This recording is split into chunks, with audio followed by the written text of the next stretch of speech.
Good evening. This is Arvindan, register number UR16CS136. Today I am going to explain 5 experiments from exercise 1, that is looping and branching statements. The first one is write a C++ program to reverse the given number. For example, if the number is 2345, output should be 5432. So here is the C++ code for it. The logic which I have used in this program, we are taking 3 variables which is of integer type: n, reverse number which is initialized as 0, and remainder. We are asking an integer to input it from by the user which goes inside n. We are taking a while loop. The reason we are taking the while loop is we have to do a set of 3 codes which has to be run again and again if n is not equal to 0. So the first code is remainder is equal to n modulus 10. Why we are taking this one is, if we have a certain number like 1, 2, 3, then we have to separate the last number. So to separate the last number, we are doing n modulus 10. So if 1, 2, 3, then 1, 2, 3 modulus 10, it will be 120. So when that 120 comes, we have to now reverse it. So reverse number is equal to reverse number into 10 plus remainder. So initially we have initialized it with as 0 into 10 means 0 plus remainder, it will be 120. Now n divided by is equal to 10, which means n is equal to n divided by 10. So 1, 2, 3 divided by 10 will be 1, 2. Why it is 1, 2 and not 1, 2.3 is, it is an integer value. So if the number is 12.3, it will only take 12. So here n gets the value as 12. So again this loop will come here, and again these 3 sets of code will run again. And lastly, like this, we have got 3, and in the next run we will get 2, and in the next run we will get 1.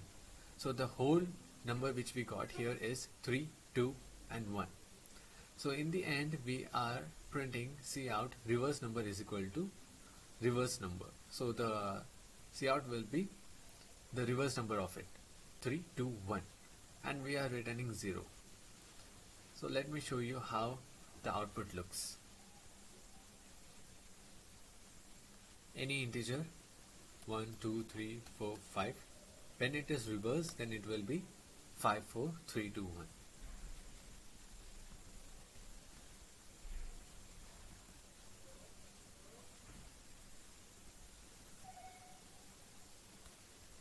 Now going to the next experiment. Write a program to print all Armstrong numbers between 1 to 500. If the sum of cubes of each digit of the number is equal to the number itself, then the number is called Armstrong number. For example, if 153 is equal to, like if 1 is cubed plus 5 is cubed and 3 is cubed, and when we add all of them, it will be 153. Such kind of a number is called as Armstrong number. Now we have to do it in a program. So the C++ code for it is, here I am taking 4 variables which is of integer type: num, r, sum and temp. We are using a for loop. The logic behind using a for loop is, we have to check whether a number is Armstrong or not. So for that I am putting a limit which is starting from 1 until 500. So num is equal to 1, num is less than or equal to 500, num plus plus. So initially this number will take 1. It will go inside this for loop. Temp is equal to num. So the temp value is 1 here.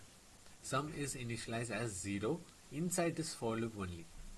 So within this for loop, this sum value will be 0, and outside this for loop, this sum value won't be 0. So we are going inside while loop. So temp is not equal to 0. If that condition is true, then it will go inside. So inside R, we are taking temp modulus 10. So initially the temp value here is 1, and 1 modulus 10, it will be 1. temp is equal to temp divided by 10. So if it is divided by 10, then the value will be 0.1. So it is an integer value, so it will take only 0. So sum is equal to sum plus r into r into r. So here the r value is 1 and sum value here is initialized as 0. So it will be 0 plus 1 into 1 into 1. So the sum value is 1 now. So after it will go again and it will check for the while loop. It will go for sum is equal to num. If it is same, like what the value in num is equal to sum, that is the value here is 1 and it is equal to sum, so it will print Armstrong number or num. Like this we can it is going to check for other various numbers also, like initially it has taken 1, now num plus plus it will get incremented and again num will become 2, and this loop will keep on going until this num is less than or equal to 500. That is till 500 this loop will be keep on going, and wherever the sum is equal to num, then this statement is going to be printed and it will show that Armstrong numbers. So the Armstrong numbers between 1 to 500 are,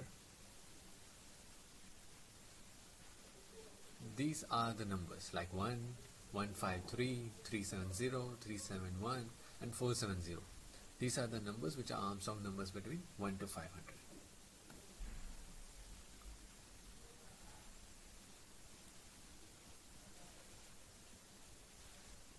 Now the next experiment here is write a C++ program to calculate grade of the given marks using if-else statement and switch case statement. So here I have taken a 5 variables which is of integer type and float which is initialized as 0. So we are asking out of marks which is 100, so that the user doesn't input any number. So out of 100 only the user has to put. So the first one we are asking here is enter marks in mathematical transforms. It is taken in A. Marks in OOPS in C++ it is taken in B. In data structure it is taken in C, and in computer architecture it is taken in D. So the total will be A plus B plus C plus D. So we have to take the average now. So average is equal to total divided by 4. This average is of an integer type. Now we are showing the total average here, which is done by the cout statement. So the first one here I have commented as program using if statement. So this certain code is done by if statement. So in the cout using if else, so I am stating that using if else what is going to happen. If the average is less than 90, like if the average is greater than 90 and it is less than and equal to 100, if it is between this range it will print grade is A.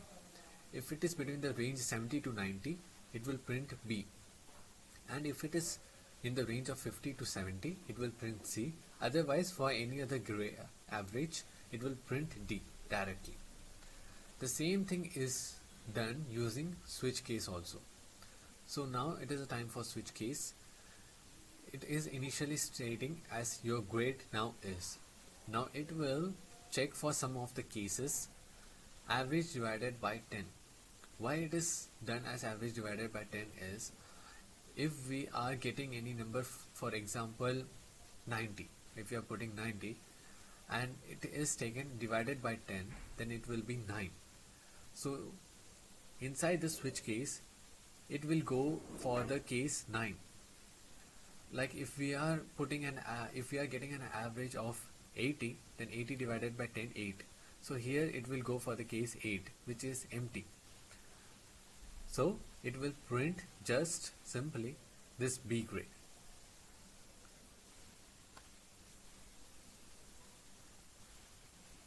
So here we are taking this switch case where if the case comes 9, then A break 8, because we are not at all giving a range here like 80 to 90. Instead of that we are giving a range from 70 to 90. So it will directly go for the case 7, it will print B, and case 5C, because we are giving the range between 50 to 70, not 60 to 70. And if these cases are not satisfied, then that is a default, that is D. Let's see how the output looks.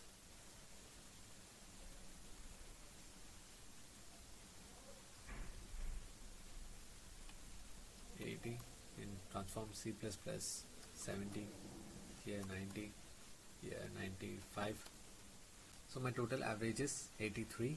Using if else, the grade is B, and same using switch case, my grade is B.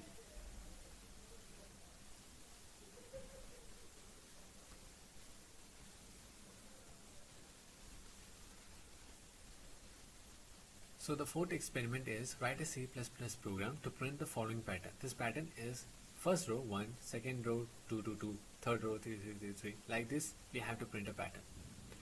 So we have to check one specific thing over here. The first element is 1. Second element we are having is 3 elements. The third one is 5. The fourth one is 7. And the fifth one is 9. So it is increasing by odd number. So the logic which we have used here is, we are taking a certain variables like I, j, k, which is of integer type, and I am initializing L with 1. I will tell you the reason why I did initialize L with 1. We are taking a for loop. Here I is initialized as 1, I is less than or equal to 5. So if I is 1, it will go inside. Now for j is equal to 4. Why j is equal to 4? This for loop is for printing the space, like from here, this for loop, and this one till these braces. This is for printing the space, and this for loop is to print the rows, and this for loop here is for printing the columns. So when j is equal to 4, so initially I is less than or equal to 5, that's why we have to give 4 spaces and then 4 spaces. That's why I have put j is equal to 4, and then we have to put the number. So j is greater than or is equal to I. So this space, one time it will print again j minus, so j will be 3, again one space, j minus, so again j will be 2. So 4 spaces it will give, and on the 5th space it will go out of this for loop because the condition won't satisfy. So it will come through this loop, this for loop. So k is equal to 1, k is less than or equal to, here is the main condition which comes to play, 2 into I minus 1, because we are taking 2 into I is 1, so 2 minus 1, it is 1, so k is less than or equal to 1. Till this condition satisfy, it will print L, and L is here initialized as 1. So here L is equal to 1. Now k plus plus. Now k will be 2. Now 2 is less than or equal to, here it is already 1. So 2 is less than or equal to 1. This condition is false. So it will come out of this for loop and it will go inside Cout. It will give and next line. Now L plus plus, L will be incremented to 2. Again this thing will go up to this for loop, next row. So here the L will be 2. Let's check the output, how it comes. So this is the pattern which we have obtained here. First one is 1, next 2, 2, 2, like 3, 3, 3, 3, and the pattern is finally achieved. Now we will see the final experiment. Write a program to enter the numbers till the user wants, and at the end it should display the count of positive, negative and zeros entered. So here is the logic which I have used. We are taking a certain variables of integer type, n, sum underscore p, which is initialized as 0, sum underscore n, which is initialized as 0, sum underscore z, which is initialized as 0. This p, sum underscore p, it is for counting the number which is positive. sum underscore n is equal to 0. This is for counting the numbers which are negative. Sum underscore z, this is for to count the number which are zeros. So we are taking a character which is of choice. Now we are doing a do while loop. Here we are taking a statement, enter a number. The number is n.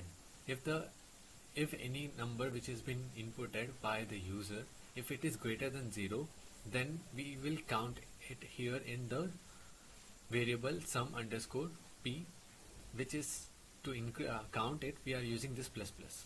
If it is not greater than 0 and it is less than 0, then sum underscore n will be incremented. And if it is not both of the cases, then sum underscore z plus plus, which is for counting 0. Now we are asking the user himself whether he wants to continue or not. If it is pressed Y, like do you want to continue, Y or no, it is taken inside this choice. Now this do condition is being done while choice is equal to Y, that is small y, or choice is equal to capital Y. If the user presses small y or capital Y, then only this do loop will be start running again. If he presses any other letter except the small y or capital Y, this do loop will not be executed, and this statement will come positive number. It will count this given positive number, how many times the positive numbers are been typed, and if we have typed any negative number, it will count the negative one, and if we have typed any 0, then it will give the 0. Let's check how the output looks. Enter a number 1, 2, 5. I want to continue. Like I will put minus 95. Yes, I want to continue.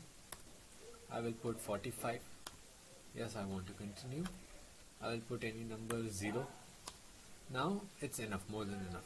Now I will say press n. So here the positive numbers are 2, negative number 1, 0 number is 1.